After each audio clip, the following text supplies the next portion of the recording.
fundada em 1290, início do século XIII, quando Dom Diniz resolve se fixar às margens do rio Mondego. Coimbra é uma cidade dividida em 18 freguesias, patrimônio mundial da Unesco com seu notório saber e um número de escolas antigas concentradas em uma única rua. Historicamente, nós temos aqui os colégios universitários que fizeram parte dessa fundação da cidade universitária, e foi por isso também que a Unesco, que Coimbra entendeu que a classificação faria sentido se fosse a Alta Universitária e a Sofia, e a Unesco concordou e, portanto, classificou não uma zona, mas alguns núcleos da cidade que remetem para a história da universidade, remetem para a língua portuguesa, remetem para o fado e a canção de Coimbra, para as tradições académicas e, portanto, é uma cidade onde, de facto, a tradição e a cultura andam de mãos dadas, mas a partir delas se constrói um futuro melhor. A Universidade de Coimbra tem papel central na fundação da cidade. Até o século XX, era única em todo o país. Com importante papel no desenvolvimento da cultura e do conhecimento, é a única que mora em um palácio real.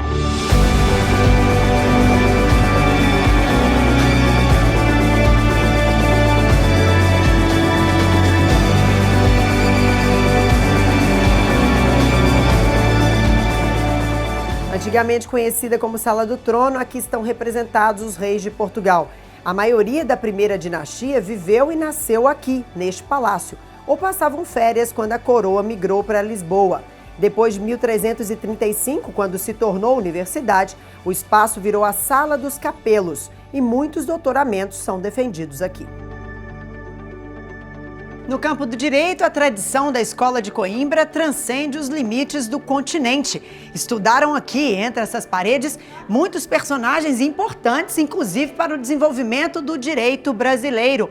Um dos primeiros notáveis é José Bonifácio de Andrade e Silva, conhecido como fundador do Brasil, que esteve aqui no século XVIII.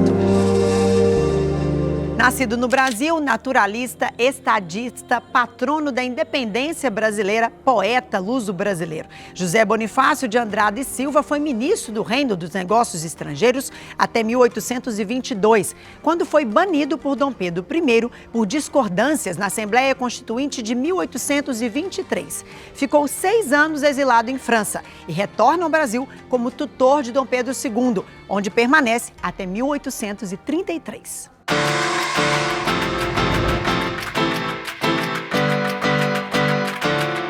Mineralogista, recebeu reconhecimento internacional ainda em vida, tendo descoberto a petalita, mineral que tem em sua composição o lítio. E a andradita, outro mineral, foi batizada anos mais tarde em sua homenagem. Ele teve uma importância fundamental porque foi dos primeiros naturalistas que se interessou a sério por mineralogia. Portanto, a ele os minerais lhe diziam muito, não só pela sua forma estética, como pela sua diferenciação, mas também como um recurso económico importante. E então José Bonifácio da Silva tinha absolutamente consciência da importância mineralógica para a economia dos minerais e, obviamente, percebeu claramente, até porque tinha nascido no Brasil, o potencial que todo o Brasil teria nesta área. E, para isso, realmente especializou-se em Química e em Mineralogia para poder perceber todo o potencial dos novos elementos químicos que os minerais continham e depois da sua utilização na própria sociedade. Fez um tour à Europa no rondar do século XVIII, portanto, no princípio de 1800, e era já um mineralogista conhecido na própria Europa. Por outro lado, depois, quando regressa ao Brasil, imediatamente começa, apesar da sua atividade política e o seu empenhamento muito direto na independência do Brasil e a sua importância, nunca esqueceu a sua paixão para a mineralogia e teve também no Brasil um papel absolutamente decisivo do melhor conhecimento, antes de mais nada, das riquezas do Brasil. E o senhor tem conhecimento dos minerais de Minas Gerais? Tenho conhecimento dos minerais de Minas Gerais, mas não todos, porque são tantos minerais e tão bonitos em Minas Gerais e não só, que o Brasil, nessa altura, era considerado um território excêntrico e extraordinário que todos na Europa queriam cativar, e a importância também que muitos dos países europeus, nomeadamente a Suécia, onde emergia Carl von Linneu, que fez toda a sistemática binomial, era que Portugal era a porta para entrar nesses territórios onde ninguém mais chegava, com o Brasil à cabeça deles todos. Descobriu vários minerais e estudou vários, alguns deles eram novos para a ciência e de facto o lítio, que era até há muito pouco tempo, não é preciso sequer chegar tão atrasado, era um elemento químico sem grande importância, não servia praticamente para nada, não é?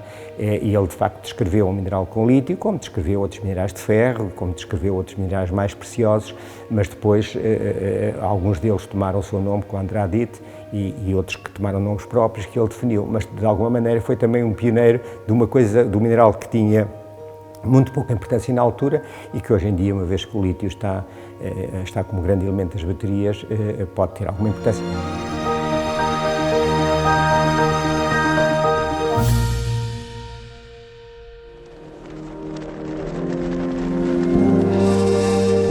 As relações com o Brasil e Minas Gerais não terminam por aí. A arquitetura barroca dentro da igreja em que foi celebrada a maior parte dos batismos da primeira dinastia da família real portuguesa remete ao barroco nas igrejas mineiras. Muito ouro e rebuscado.